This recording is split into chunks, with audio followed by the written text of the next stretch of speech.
बैठो जी, वाहेगुरु जी का खालसा, वाहेगुरु जी की फतेह। बैठो भाई, देखो आंदोलन चल रहा है। उत्तराखंड की धरती पे यहाँ पे आए,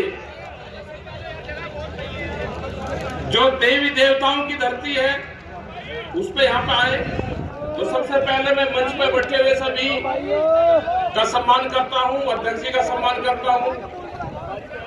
जितने भी हमारे नौजवान साथी आए हैं सभी किसानों का धन्यवाद है। मेरी माताएं बहनें हैं, पुलिस प्रशासन के लोग हैं, पत्रकार बंधु, सबका धन्यवाद है। और जो यहाँ की कमेटी है उसने जो मंच का संचालन जो व्यवस्था करी है, मंच की साइड में बढ़ना चाहिए, ये यहाँ पे देखने को मिला है, तो उन सबका भी धन्यवाद। क्योंकि बहुत बार होता है कि मंच को हम दक्षिण दिशा में लगा देंगे और पब्लिक दक्षिण की तरफ मुंह करके देखेगी, उनके चेहरे पर धूप रहेगी और जो मंच पे बैठने वाले नेता है वे छाया में बैठे रहेंगे और फिर कहेंगे जी भीड़ कम है, भीड़ कम है जी।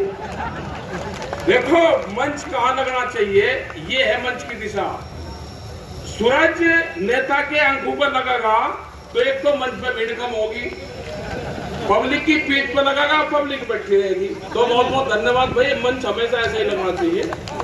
और खास करके जो मेरे नौजवान साथी है उसने इस आंदोलन को मजबूती दी है, इस आंदोलन को, उसका भी धन्यवाद है। एक चीज मैं और बोलना चाहता हूँ, मेरे बहुत यहाँ पे लोग हैं, सबसे प्यारी चीज क्या होता है भाई? सबसे प्यारी चीज तो पुत्र होता है, उससे प्यारी चीज तो कुछ नहीं। हाथ उठाकर इसका समर्थन करते हो, हाथ उठाओ, सब यही है ना। मुझे एक बार हाथ उठा के और वो बता दो कि जिसने अपनी जमीन जीतते जी अपने भारत के नाम कर लो, वो हाथ उठा दियो।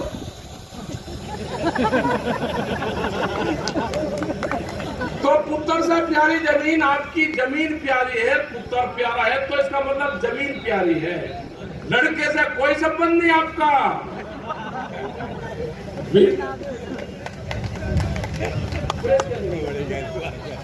तो भाई अब बात समझ में आ गई। अगर ज्ञान समझ में ना आया हो तो फेर ले लो। इसका मतलब लड़का प्यारा नहीं है, जमीन प्यारी है। कोई एक आदमी एक आधा होगा कि जिसने अपने जीते जी अपनी जमीन लड़के के नाम करियो, कहता होगा जमीन नाम नहीं करने का। अरे ये अडानी अंबानी आ गई, ये क्या लग रहे हैं आपके? ये आपकी 20 साल में सारी जमीन ले जाएंगे। 20 साल नहीं लगने। जमीनों का क्या होगा वो आज खुलासा कर देते हैं हम, खुलासा। अब आप ये लगा लो कि इसे पूरी दुनिया को हम दो हिस्सों में बांट देते हैं। एक होगा चाइना रीजन और दूसरा होगा यूएसए अमेरिकन रीजन। अमेरिका को एक इस तरह का देश चाहिए जहां की जनसंख्या ज्यादा हो, जहां पे वो इंडस्ट्री खड़ी कर सके। उसके लिए सस्ती लेबर उसको चाहिए और वो चाइना के कंपटीशन में माल पूरी दुनिया में बेचना चाहता है। ये इस पूरा एजेंडे का फंडा है। हिंदुस्तान में जनसंख्या बहुत है, जनसंख्या गांव में रहती है। गांव से, एग्रीकल्चर से किसानों को और नौजवानों को कैसे जमीन से अलग करा जाएगा, ये एक फंडा चल रहा है। यहां पे इंडस्ट्रीज लगेगी, जमीनें जाएगी, आप लेबर का काम करोगे। लेबर के लॉ में बदलाव कर दिया, लेबर के जो कानून है उसमें बदलाव कर दिए गए। यहां पे फैक्ट्रियां लगेगी, चाइना के कंपटीशन में पूरी दुनिया में वो माल बेचेंगे। आपकी जमीनों को ठेके पे लेंगे। यहां पे अगर 40,000 रुपए एकड़ का भाव है तो 60,000 रुपया एकड़ से शुरुआत करेंगे। आपको इतना तंग कर देंगे, आपको एमएसपी नहीं मिलने का, आपकी फसलों के रेट कम होंगे, डीजल के रेट महंगे होंगे, 10 साल पुराना ट्रैक्टर आप चला नहीं सकते, लेबर आपके खेत में है नहीं, सीड मिल आ रहा है, बीज का कानून आ रहा है, बीज आप दूसरा बो नहीं सकते, कंपनी आपको बताएगी कौन सा बीज बोओगे। बिजली पे कानून आ गया है, सीट पे कानून आ गया है, दोनों की पुलिस बनेगी, महिला थाना बन गया, बिजली के थाने बन गए, अब बीच के थाने बनेंगे। 10 साल पुराना ट्रैक्टर नहीं चलेगा। कितने लोग हैं कि 10 साल में ट्रैक्टर बदल देंगे? आप फिर लगाओगे कि बिजली का बिल नहीं देना, 2 पशु किसी के पास में होंगे, उसको कॉमर्शियल कनेक्शन लेना पड़ेगा गांव के अंदर भी, पूरे गांव के गांव बर्बाद होंगे।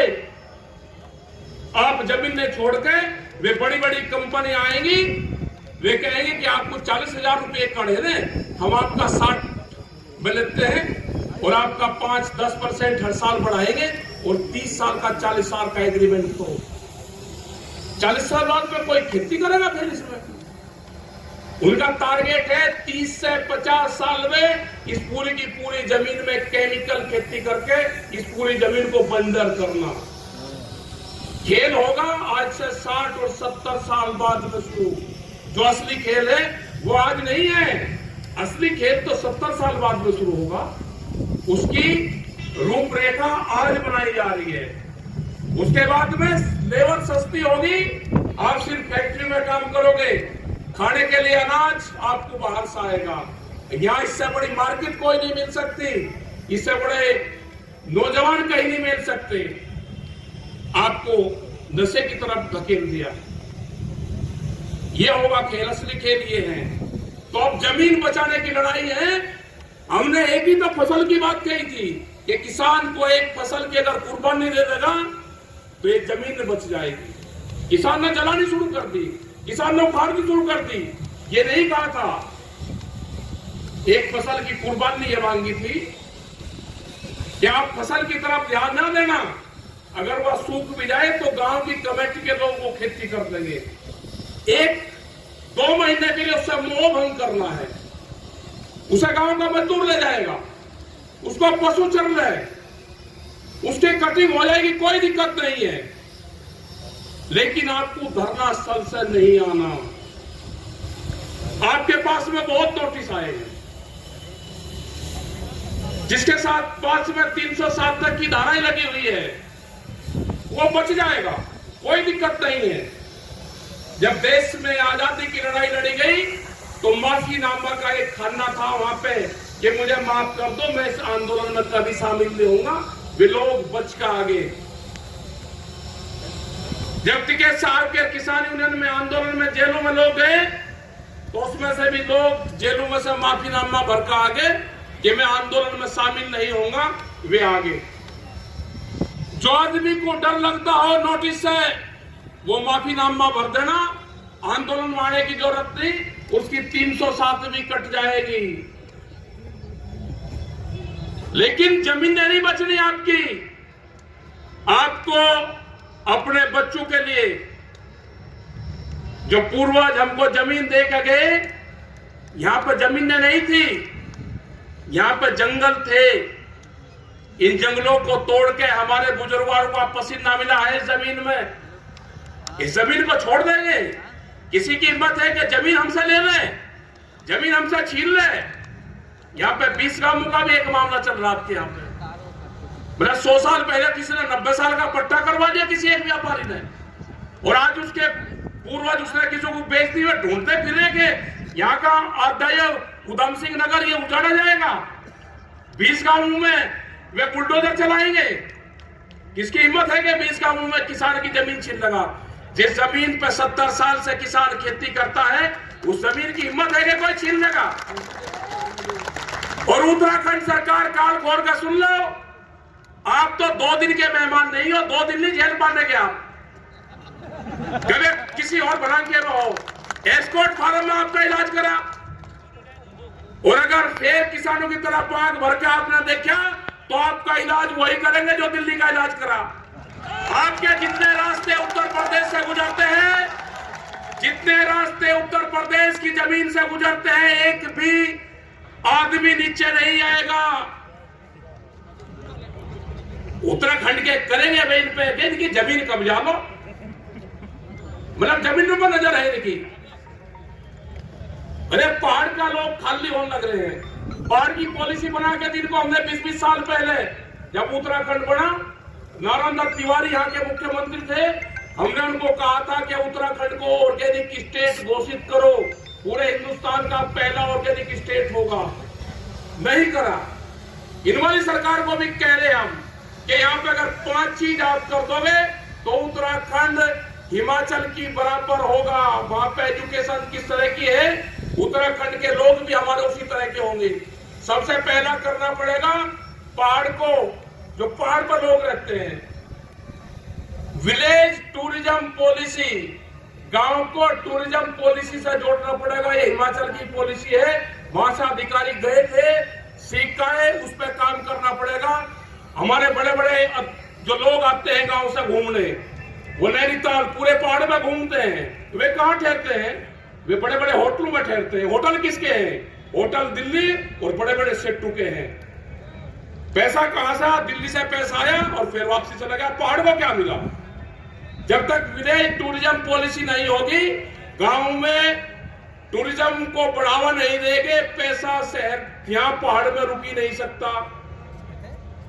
दूसरा है ट्रांसपोर्ट सब्सिडी। जो भी पहाड़ में पैदा होती है, साग सब्जी फल फ्रूट, उसकी जिम्मेदारी उत्तराखंड सरकार ले कि खेत से और मंडी तक हम उसकी व्यवस्था, ट्रांसपोर्ट सब्सिडी हम देंगे, उससे किसान बचेगा। तीसरा है हिल अलाउंस। अगर हमारे नौकरी पेशे को पहाड़ में आप नौकरी दोगे तो उसका हिल अलाउंस लगता है। पहाड़ पे रहने वाले हर आदमी को हिल अलाउंस देना पड़ेगा। ये चाइना की पॉलिसी है। वे चरगाहों को भी, जो पशु चलाने का काम करते हैं, उनको भी सैलरी आए वहां पे। दूसरा है जो जैसे जौनसार बावर क्षेत्र यहाँ पे है, SC ST कैटेगरी, हमको इंटरनेशनल बॉर्डर पे जो लोग रहने वाले गांव के लोग हैं, वो किसी भी जाति धर्म का हो, उसको उस कैटेगरी में डालना पड़ेगा, वो नीचे नहीं आएगा। फिर यहां पे ये 4-5 चीजें हमको करनी पड़ेगी। नीचे वाले क्षेत्र के लोग हैं, इनको सब्सिडी नहीं मिलती, इनको MSP पे रेट नहीं मिलता, इनके गन्ने के भुगतान नहीं होते। यहाँ की कई फैक्ट्री है कि पैसे लेकर वहां के 10-10 साल से पैसा दिया ही नहीं। शुगर फैक्ट्री बंद कर दी काशीपुर की, वहां का मजदूर क्या करेगा? सरकार से यह है कि सरकार इन फैक्ट्रियों को प्राइवेट को ना बेचे, इन फैक्ट्रियों को चलाने का काम करे। यहां पे बहुत बढ़िया ये बेल्ट है, इनको भाव दिलवाने का काम करे। भारत सरकार से लड़ाई छिड़ी हुई है, वापसी नहीं आएगा किसान। गलतफहमी में सरकार ना रहे दिल्ली की, और ना हम कुछ है कि हम अकेले कुछ है, ना हमको एकदम महिमा मंडित करो। हमारा भी भाई गन्ने का भुगतान है, उसकी लड़ाई हम भी लड़ रहे। गन्ने के भाव नहीं बढ़े, उसका भुगतान नहीं होया। करीब 14,000 करोड़ रुपया उत्तर प्रदेश में बकाया है। हम भी किसान है, खेती करते हैं। अभी गेहूं की कटाई शुरू होगी, 2 चीज सबसे बढ़िया काम करता हूं उसमें, मशीन पे मूठ रखेगा और भुसकी गठड़ी भीतर मकान में खोलने का। 2 काम मेरे फेवरेट है, पिछले 25 साल से दोनों काम करता हूं। मोटा कपड़ा पहनकर जब आप गर्मी में, जितनी तपती हुई गर्मी होगी, 40 डिग्री टेम्परेचर होगा, जितनी धूप होगी, लान भूसा उतना ही बढ़िया बढ़ता है। ये जानकारी सबको होगी। जो मेरे नौजवान साथी हैं, अगर जमीन बचानी है तो आपको अपने खेत की मिट्टी से अपने बॉडी को टच करना पड़ेगा। अपने खेत में जाओ, नंगे पैर चलो। अभी मौसम गर्म नहीं है ना ठंडा है, अपने खेत में अपने शरीर के अपनी मिट्टी लगाओ। जब आपकी मिट्टी आपके खेत से टच हो जाएगी, आपके शरीर से टच हो जाएगी, तो आपका उससे लगाव हो जाएगा, आपका बॉडी कॉन्टेक्ट उस जमीन से हो जाएगा, बॉडी टच हो जाएगा आपका उससे। आप उसकी लड़ाई लड़ोगे। ये खास करके नौजवानों के लिए है। अगर आंदोलन में जाना है तो अपनी मिट्टी लेकर जाओ। वहां पे हो सकता है कि जब आप आंदोलन में होंगे, आपका घर आपके याद आ जाए। आप उस मिट्टी को हाथ में उठाकर देख लेना, आपका फार्म हाउस उसी में ही दिखाई देगा। जरा प्यार से उठा तो लेना उसको। इनसे घबराना नहीं, ये कुछ नहीं है सरकारें। ये एमएसपी पे कानून भी बनाएंगे, ये 3 बिल भी वापसी लेंगे। हमने बार बार कहा है कि जो और इशू होंगे उस पर कमेटी बात करेगी। हमारे 40 लोग कमेटी में हैं, पूरे देश के किसान ने विश्वास किया है उन पे, कोई भी कड़ी कमजोर नहीं है उनकी। एक आदमी को सरकार ने टच करके देख लिया, कुर्बानी उनको भी देनी पड़ेगी अपनी, उन पे भी नोटिस आएंगे, उनकी जमीनें कुड़क होंगी, उनके परिवार रिश्तेदारों पे छापे लगेंगे, कोई नहीं टूटने का। हमने बार बार कहा है कि हमारे पंच भी वही रहेंगे और हमारा पंच भी सिंगू बॉर्डर रहेगा, सारे के सारे वही रहेंगे। ये सरकार आपको लड़ाने का काम करेगी। पिछले 15 दिन से सरकार चुप है, बिल्कुल कोई न कोई नया प्लान लेकर आएगी। अभी उन्होंने कहा कि पंजाब का आंदोलन है, हरियाणा का बताया, फिर सिखों का आंदोलन बताया, फिर उत्तर प्रदेश राजस्थान का बताया, फिर एक कोम का के जाटू का आंदोलन है, वो भी फेल हो गया। अब कोई ना कोई जरूर लावेगी, शांत नहीं बैठेगी, बहुत खतरनाक सरकार है, फेल बांटेगी आपको। तो इनसे बचना है आपको, इनसे। जो भी प्रेस के मीडिया के लोग आपके खिलाफ दिखाते होंगे, इनकी मजबूरी है दिखाना। आप देखो, उसका उल्टा समझो। अगर ये कह रहे कि भाई ये हुआ कर दिया, वो कर दिया, बिल्कुल लूट लिया और वहां से बॉर्डर खाली हो गया, तो ये समझ लो कि बॉर्डर खाली नहीं हुआ। जिस दिन खाली हो जाएगा दिखाएंगे नहीं। हमारे बारे में बहुत दिखाया, हमने भी चुप रहे। हमने कहा कि ये बैंक में और चले जाए, हमारा कर्जा और दिखा दे, एक ने नहीं दिखाया, देखने नहीं दिखाया कर्जा, ना ये दिखाने के। तो इन पे ज्यादा ध्यान देने की जरूरत नहीं है। अपने सोशल मीडिया पे ध्यान दो, प्रिंट मीडिया वाले हैं उस पर ध्यान दो। जो इलेक्ट्रॉनिक मीडिया है, एक आध चैनल तो खतरनाक दिखा रहा है, वो माफी मांग रहा है जी, हमारे चैनल पर आ जाओ एक बार, हमारे साथ गलती होगी, हम तो मर गए मकाना। तब नहीं टाइम है भाई, तब बहुत टाइम दिया, तुमने जो कुछ दिखाना दिखाओ तुम। आप किसान का नाम तो लोगे दो, ऐसे ही जैसे यहाँ पे है ना, यहाँ पे कहीं का मोदी की कोई रिश्तेदारी थी, यहाँ पे इसका नाम मोदी रख दिया यहाँ पे। अरे ये किसानों की जमीन है, इसका नाम रहेगा किसान मैदान। किसान मैदान 2021 उत्तराखंड, किसान मैदान उत्तराखंड। और किसी का, और जो शहीदों के वो लिखा है इसमें, शहीद स्मारक बना हुआ है इसमें। और आज एक चीज और है, 1 मार्च 1987 आज ही के दिन एक बड़े आंदोलन की शुरुआत देश में हुई थी, किसान आंदोलन की। उसमें 2 किसान शहीद हुए थे। मुजफ्फरनगर में करमुखेड़ी वाला आंदोलन आपने सुना होगा। अकबर अली और जयपाल गोपरले वाले ने ये करा था कि शहीदी जो दी थी वो एक मुस्लिम था और एक हिंदू था, अकबर अली और जयपाल। आज यहां पे हम इकट्ठा हुए, आज भी वही दिन है। यहां पे भी जो हमारे 2-3 जो शहीद हुए, हमारे जो नौजवान नवरीत सिंह और बापू कश्मीर सिंह और एक और था बलविंदर सिंह, 3 लोग यहां पर शहीद हुए। नौजवान लड़का जो 26 तारीख में हुआ, मतलब उसका बेहद ज्यादा दुख सबको है। लेकिन जिस बहादुरी के साथ में वह स्वर्ण अक्षरों में उसका हमेशा, जब भी किसान आंदोलन कहीं होंगे, जितने भी हमारे शहीद हुए हैं, इनको याद करा जाएगा। उनके परिवार से उनके बापा है यहाँ पे, मतलब इन्होंने गम नहीं कभी कहा। इन्होंने कहा कि वो शहीद हुए हैं, सैनिक हमारा बॉर्डर पर शहीद होता है, किसान का जवान बच्चा हमारा आंदोलन में शहीद हुआ, पुलिस की फायरिंग से वो मारा गया। ट्रैक्टर से एक्सीडेंट नहीं हो सकता था, वो देखा है हमने भी। ट्रैक्टर तो टक्कर मार के निकल जाता है, ट्रैक्टर पलटता नहीं, वो तो टक्कर मार के निकल जाएगा। बहुत बैरियर तोड़े हैं, लेकिन उसको जो वहां पे कैमरे लगे हुए थे, वे कैमरे वहां से हटाए गए और वहां पे जो अपना भांजा था वो वहां पे उसके साथ में रहा है। फिर बाद में बड़ौत से संजू, वो पूरी टीम उनके साथ में रही वहां पे। एक खतरनाक माहौल देश में सरकार ने खेलने की कोशिश करी 26 तारीख में। वे उसमें उनका षड्यंत्र था आत्मपूर्ण रूप से, उसमें वो फेल हुई।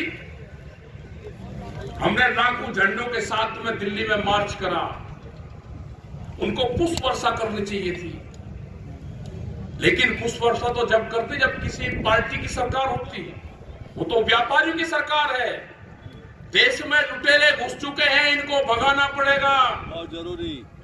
लुटेरे आगे हैं देश में, गोदाम पहले बने और कानून बाद में आए।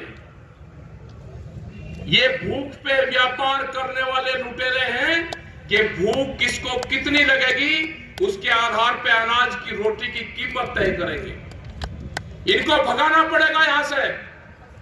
ये जहां जहां पे भी आएंगे गांव के लोग इनसे क्वेश्चन करेंगे, क्वेश्चन भी बहुत होंगे इनके। प्रधानमंत्री जी ने कहा कि गैस के सिलेंडर से सब्सिडी कौन कौन छोड़ना चाहता है, देश की जनता ने छोड़ दी। हमने कहा कि एक अपील मेंबर पार्लियामेंट और विधायक और सांसद से भी कर लो कि कौन कौन अपनी पेंशन छोड़ना चाहता है। किसी पे 3-3 है वो छोड़ना चाहता है। हमारे नौजवानों की पेंशन खत्म होगी, कर्मचारियों की पेंशन खत्म होगी और सांसद विधायक 3-3 और 4-4 पेंशन देंगे। एक आदमी नहीं आया अभी जिसको आप वोट देने का काम करते हो, उससे वोट के बदले जरा ये तो पूछ लेना कि पेंशन छोड़ देगा या नहीं। इस आंदोलन के बारे में तुम्हारे क्या विचार है, जरा 2 शब्द लिख कर दे दे, ये जरूर उनसे पूछ लेना। वो दिन दूर नहीं कि महिलाएं गैस का सिलेंडर लेकर सड़कों पर बैठेंगी। 300-350 रुपए का सिलेंडर 800-850 का हो गया।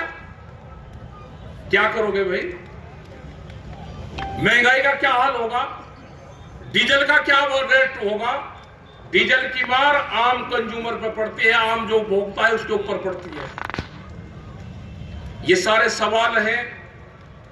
ये आंदोलन जब तक जारी रहेगा, फसल ना उजाड़ो अपनी, आंदोलन में आओ। जो नेता होता है जब मंच में बैठता है वो भीड़ को देख के ही वो निर्णय करता है अपना। अगर भीड़ उसको जाती हुई दिख जाएगी तो निर्णय बहुत जल्दी करता है, और भीड़ अगर बैठी रहेगी तो निर्णय उसके दूसरे होते हैं। आपको बॉर्डर पर जाना होगा, बॉर्डर पर चलना होगा, आपको वहां पर आपको रहना होगा। ये आंदोलन 1 महीना और चले, 2 महीने चले, ये 10 महीने चले, ये तो निश्चित है कि इस साल ये खत्म जरूर हो जाएगा। इस साल में खत्म जरूर हो जाएगा। आप अपना तैयारी रखना, 8 महीने की तैयारी करके रखना अपनी, हो जाएगा। हमारे लोग सब जगह जा रहे हैं। 24 तारीख तक हम भी बाहर हैं। हमारी कमेटी से बात नहीं भारत सरकार करेगी, काम कमेटी को भी बहुत है, इनको भी पूरे देश में जाना। इसी तरह की मीटिंग हो रही है सब जगह। बंगाल से लेकर सारी जगह जाएंगे। बंगाल में भी एमएसपी पे धान नहीं बिक रहा, वहां की भी जनता दुखी है पूरी। महाराष्ट्र भी जाएंगे, गुजरात को आजाद करवाना है। गुजरात तो कैद में है। अगर वहां के लोग आते हैं, आना चाहते हैं दिल्ली, तो उनके घरों पर पुलिस है, उनको जेलों में डाला जाता है। ये सारी चीजें हैं जो भी यहाँ पे लंगर भंडारे आपके चल रहे हैं सब जगह। आपका धन्यवाद है, आप उसी तरह से चलाते रहे।